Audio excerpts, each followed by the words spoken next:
Tuhan pimpin anakmu agar tidak tersesat, akan jauhlah seteru bila kau tetap dekat. Tuhan pimpin arus hidup menderas, agar jangan ku sesat, pegang tanganku erat.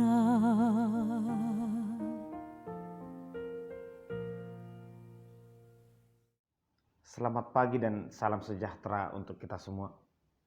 Bapak Ibu saudara terkasih, di pagi hari ini kita kembali berjumpa untuk mendengarkan firman Tuhan yang mengajarkan kita tentang bersyukur kepada Tuhan. Marilah kita berdoa. Terima kasih ya Tuhan, kami bersyukur di pagi hari ini atas penyertaan Tuhan kami bisa bangun dalam keadaan sehat. Kami akan mendengarkan firman-Mu. Berkati kami Tuhan, agar firman menjadi bekal dalam kehidupan kami. Dalam nama Yesus Kristus kami berdoa. Amin. Firman Tuhan tertulis dalam 1 Tawarik pasal 29 ayat 13. Sekarang ya Allah kami bersyukur kepadamu dan memuji namamu yang agung itu. Ope ale de batanami, madok muliate mahami tuho, dohot mamuji-muji guarmu namar muliai. Demikian pembacaan firman Tuhan. Bapak Ibu saudara terkasih, pada umumnya orang akan sangat bersyukur atau bahkan melakukan syukuran, mengundang orang-orang, sahabat-sahabatnya ketika mendapatkan sesuatu, ketika memperoleh sesuatu, atau ketika keinginannya tercapai. Ini berhubungan dengan perasaan, berhubungan dengan keinginan. Dan tidak mungkin atau tidak pernah seseorang itu melakukan syukuran atau sangat bersukacita karena tidak memperoleh sesuatu atau karena gagal dalam satu proses. Itu sepertinya tidak mungkin. Tetapi Daud dalam konteks ini dia bersukacita ketika Tuhan menolak permintaannya. Ketika keinginannya, doanya tidak terkabulkan, dia bersukacita kepada Tuhan. Padahal mungkin orang akan marah kepada Tuhan ketika Tuhan menolak permintaannya. Padahal permintaan Daud itulah permintaan yang sangat mulia.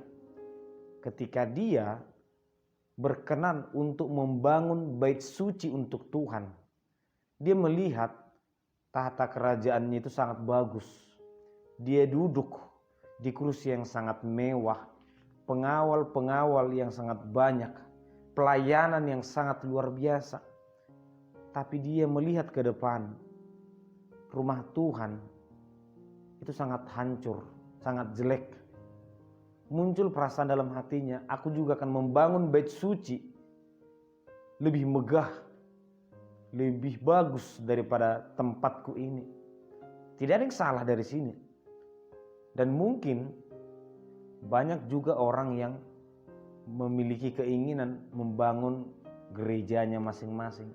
Tetapi ada satu yang tidak disadari oleh Daud, yang diingatkan oleh Tuhan melalui penolakan ini. Daud adalah orang yang sudah banyak melakukan kesalahan.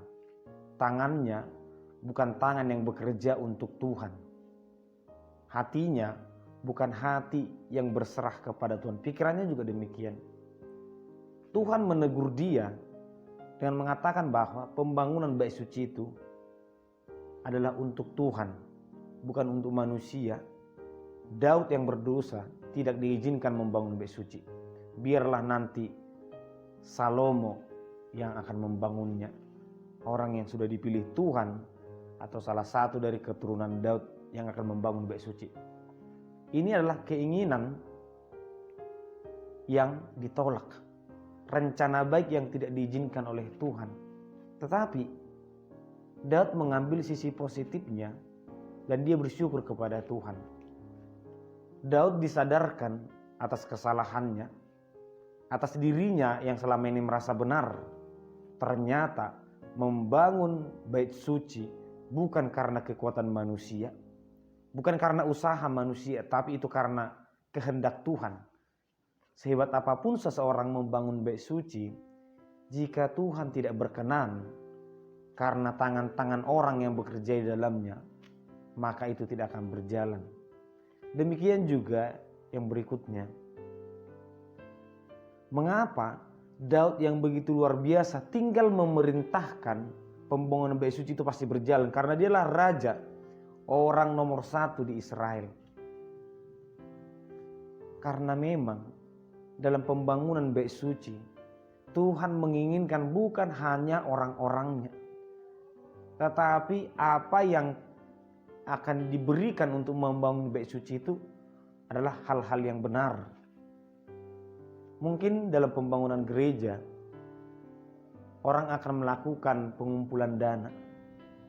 Terkadang mengabaikan dari mana dana yang itu diperoleh. Apakah dari cara yang benar atau tidak benar. Tapi Tuhan tahu. Tuhan menghendaki pembangunan bait suci itu dari jalan yang benar. Apakah seseorang boleh memberikan persembahan dari hasil mencuri, dari hasil korupsi, karena orang tidak akan tahu itu dari mana. Gereja akan selalu menolak yang namanya persembahan dari jalan yang tidak benar. Betul, gereja tidak tahu. Tetapi selama gereja tahu, maka gereja akan menolak. Kalaupun gereja tidak tahu, yang pastinya Tuhan tidak berkenan atas persembahan yang tidak benar. Demikianlah hal-hal ini, kedua hal ini disadarkan dalam diri Daud. Membangun bait suci itu bukan karena pikiran manusia, bukan karena pekerjaan, bukan karena kemauan, bukan karena semangat yang terlalu tinggi, tapi itu karena kehendak Tuhan. Dia tidak marah, tapi dia sadar sehingga dia bersyukur kepada Tuhan. Terima kasih Tuhan, aku tetap bersyukur kepadamu karena Tuhan masih berkenan menegur aku. Tuhan berkenan memberikan kesempatan kedua kepadaku. Bapak Ibu saudara terkasih, mungkin dalam kehidupan kita juga ada selalu satu alasan bagi kita untuk bersyukur kepada Tuhan. Meskipun ada 1000 alasan bagi kita untuk tidak bersyukur. Mungkin ketika kita melihat orang lain, kita tidak akan pernah bersyukur. Kita melihat keluarga kita membandingkan dengan keluarga orang lain, kita tidak akan pernah bersyukur. Tapi ada satu alasan bagi kita untuk bersyukur, karena Tuhan masih memberikan kesehatan kepada kita. Sebaliknya, bisa jadi ada satu alasan bagi kita untuk tidak bersyukur. Tuhan sudah memberikan segala-galanya. Tuhan sudah memberikan hal-hal terbaik kepada kita. Tetapi kita selalu melihat ke dalam hati kita, aku mau ini Tuhan, aku mau ini, harus yang di hatiku ini. Dan pada akhirnya kita tidak akan pernah bersyukur. Oleh karena itu Bapak Ibu saudara terkasih, mari memilih selalu bersyukur kepada Tuhan. Dan mungkin banyak alasan bagi kita untuk bersyukur. Mungkin hal-hal yang sangat kecil. Di masa penantian, di minggu-minggu Advent ini, kita bersyukur karena Tuhan masih menguatkan kita dalam masa penantian. Mungkin banyak hal yang membuat kita merasa bersedih di akhir tahun ini. Tetapi mari kita melihat Tuhan yang selalu menjaga kita. Dan kita layak dan haruslah bersyukur. Amin, kita berdoa. Terima kasih ya Tuhan, kami bersyukur untuk penyertaan Tuhan, untuk kekuatan kesehatan yang Tuhan berikan kepada kami. Berkati kami selalu Tuhan, agar kami dimampukan untuk melihat kebaikan-Mu, untuk mensyukuri berkat-Mu. Di dalam nama Yesus Kristus, kami berdoa. Amin. Anugerah dari Tuhan Yesus Kristus, kasih setialah Bapa dan persekutuan Roh Kudus kiranya menyertai kamu sekalian. Amin.